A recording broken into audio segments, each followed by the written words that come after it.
Hey everyone, welcome back for another deep dive. Mm. Today we've got, well, they're like fables, but they really get you thinking about, work ethic. Like how much recognition do we really need? And what does Mm. it even mean to be valuable? Yeah, you've got these two stories, and at first they seem totally different, but when you look closer, there are all these connections, these like common threads. Yeah, It's gonna be fun to kind of untangle those together. exactly. And one of the things that struck me right away is how they both use, like animals, to tell stories about human experiences. Yeah. I mean, we've got a hardworking donkey, a horse that's, well, let's just say he likes attention. Oh, and even a tiger who's like battling self-doubt. And those are feelings we can all relate to, right? Yeah. Like trying to figure out where we fit in, what our purpose is, all that stuff. For sure. So let's dive into the first story. It all takes place on this farm, Don Alberto's farm. And the main character, well, he's our unsung hero, Roto the donkey. Ah, I love Rodolfo. Right. He's all about quiet dedication. Up before sunrise, gets everything done, never complains, just works. Then you've got Rodrigo the horse, charismatic, loves praise, but not so much the actual work part. Oh, Rodrigo. He reminds me of I was reading about this thing called the competence paradox. Have you heard of that? No, what's that? So basically, sometimes the most competent people, they're so good at what they do that no one even notices. It's like their work becomes invisible. You only realize how much they were doing when they're gone or when something, goes wrong. Oh, wow. The competence paradox. That is a perfect way to put it. And that's exactly what happens in this story. Don Alberto, the farm owner, he's completely charmed by Rodrigo. Yeah, he's fooled. Totally. Praises him for work that Rodolfo actually did. Like he's Yeah. blind to what's right in front of him. Well, I think we're all drawn to what's flashy, the things that grab our attention. It's like in the workplace, too. Think about it. It's often the people who are good at like self-promotion who get noticed, even if they aren't the ones really contributing. It's like a bias. Yeah. And that bias really hurts the Rodolfos out there, right? Imagine putting in all that effort, being the one who keeps things running, and you're constantly overlooked. Someone else is taking all the credit. It's got to be so demotivating. Like, one of the top reasons people quit their jobs is feeling unappreciated. It's not always about the money. People want to feel valued. Like, what they do matters. Totally. Okay, so we've got Don Alberto. He's favoring Rodrigo, Mm. completely missing how valuable Rodolfo is. But then, oh boy, things get shaken up. Don Alberto gets sick, and suddenly the farm is in crisis mode. Ah, here we go. This is where we see their true colors. Right. Rodrigo, who's used to just coasting on charm, well, he crumbles under the pressure. You can't handle it. Nope, he's not equipped to deal with real responsibility. Mm. But Rodolfo, That's right up. doesn't he? It's like that saying, what is it? A smooth sea never made a skilled sailor. Rodrigo might shine when things are easy. But when it gets tough, it's Rodolfo's, quiet competence that saves the day. He's got that loyalty, that dedication you just can't fake. And that brings up a big question. How do we make sure that the Rodolfos in our lives, in our workplaces, don't get taken for granted? How do we shift our focus, from the flashy stuff to the real contributions? Yeah, it's a question worth thinking about. All right, let's move on to story number 2. This one takes us to the jungle, the Sundarban jungle. Yeah. And we meet Boris, the tiger. He's another one who just works and works and works. Mm-hmm. But he's got this like nagging feeling of not being good enough. Oh, Boris. He sees other tigers achieving things seemingly without even trying, and it just eats away at him. I feel that. I think a lot of people feel that, especially now with social media and everything. We're constantly bombarded with images of success. Hmm. It's so easy to compare yourself and feel like you're falling short. It's like we're always measuring ourselves against these like external markers of success, job titles, how much stuff we have, even how many followers we have online. We forget to focus on our own strengths, on what we uniquely bring to the table. And honestly, that's a recipe for unhappiness. Totally. Boris's story really makes us think about how we define success, right? Is it all about those external things? Or is there something deeper, something more meaningful? And what happens when chasing success just makes us feel worse? Well, in Boris's case, he has this experience that totally shifts his perspective. He's out hunting when he sees a monkey. This little monkey is struggling in the river, about to be swept away by the current. And Boris, without even thinking, he jumps in and saves the monkey. Yes. It's a pure act of heroism out of nowhere. And that changes everything. It's turning point. Totally. It's like he realizes, that real fulfillment doesn't come from dominating others or chasing those external markers of success.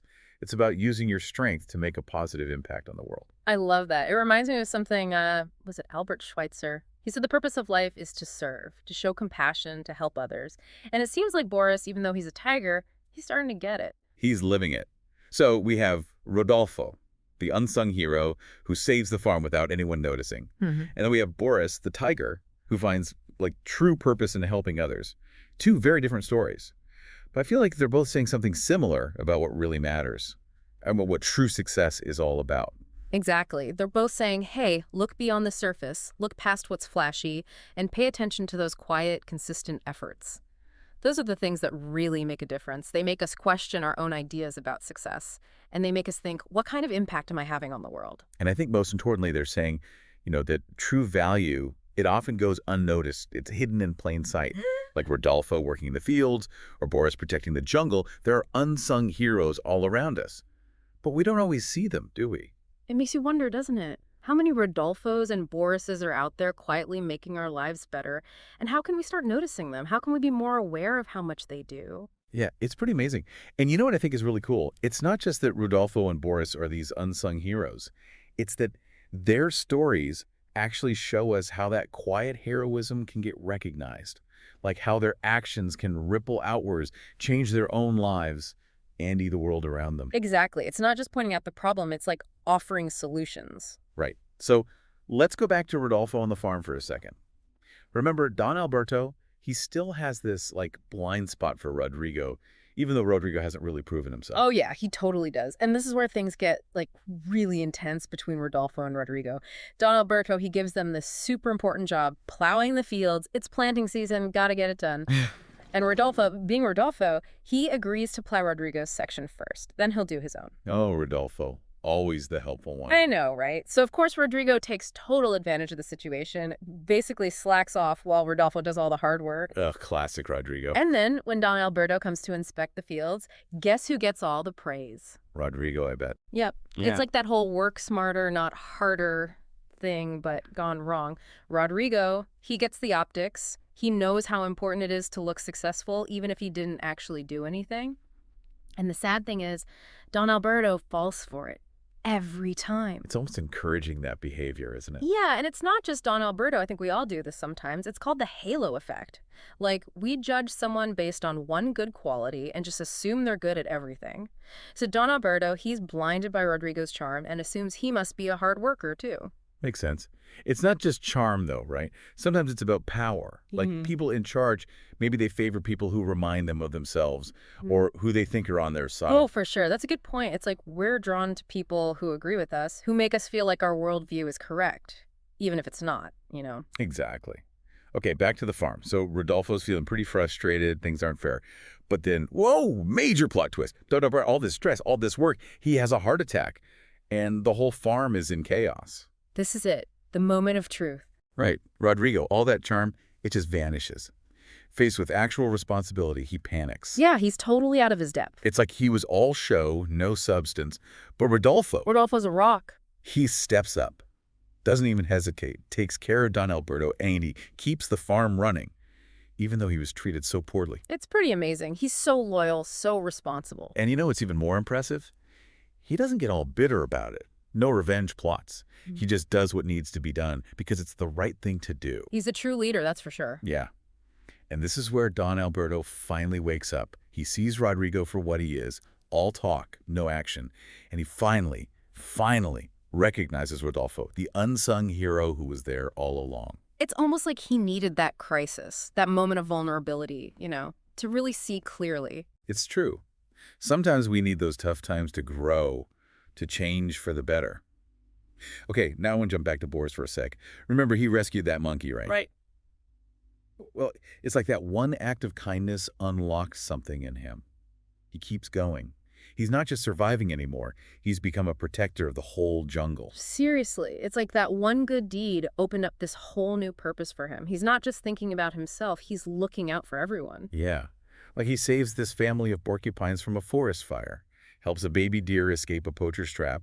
He even shares his food with animals who are struggling. He's like the superhero of the jungle. And he doesn't want anything in return, right? It's not about getting praise or rewards. It's just about being kind, about making things better for everyone. And here's the thing. The more Boris focuses on helping others, the better his own life becomes. Animals who used to be afraid of him, they start bringing him food, sharing resources. They build a whole community around him. It's amazing. It really shows how connected everything is, Like that saying, a rising tide lifts all boats. When you help others, you end up helping yourself too. So what do you think?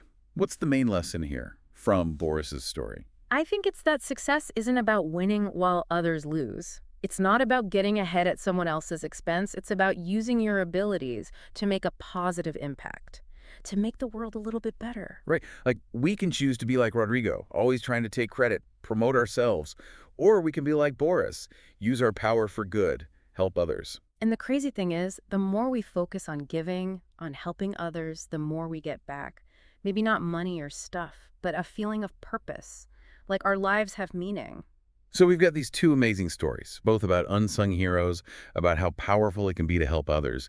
But I think there's something even deeper going on here, something that connects both Rodolfo and Boris, and even Don Alberto. You're right. They all go through these transformations. They shed old beliefs and become their true selves. Don Alberto, too.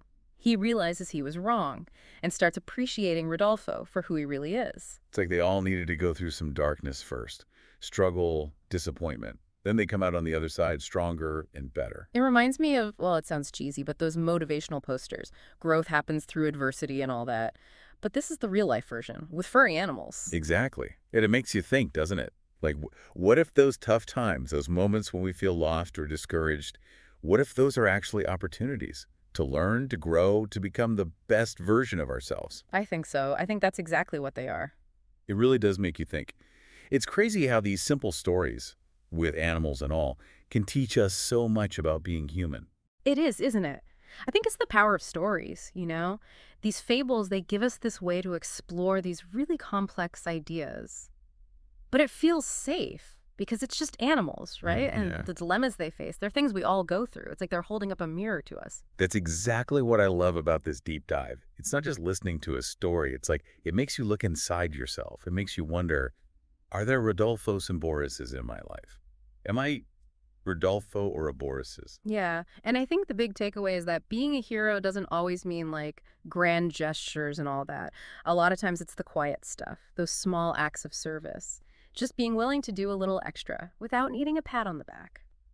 So how do we put all this into practice? hmm How do we get better at noticing those unsung heroes? hmm And how do we, I don't know, how do we become more like them? Well, I think it starts by changing how we see things, like Mhm. recognizing that sometimes the most valuable things, they're not flashy or loud. They're the ordinary, everyday acts of kindness, the little things that might go unnoticed, but they make a huge difference. It's like looking deeper, past the job titles, the awards, all that, and seeing the person's heart, their intentions. Everyone has something to offer, even if it's not obvious right away. Absolutely. And then it's about gratitude, like really taking the time to appreciate the people who are making our lives better, even in small ways, whether it's a coworker or your family or even a stranger who does something nice. Just saying thank you, Oh, letting them know that we see them, that what they do matters. yeah. And maybe by noticing those quiet acts of heroism, we inspire other people to do the same. Like it becomes this ripple effect, more kindness, more generosity, just making the world a little bit brighter, one small act at a time. Well said. So as we wrap up our deep dive into the world of unsung heroes, I want to leave you with this. Think about the people in your life, the Rodolfos and Borises, whose efforts deserve a little shout out. Who do you need to thank today? Take a moment to do that. I bet it'll make their day, and it'll probably make your day too.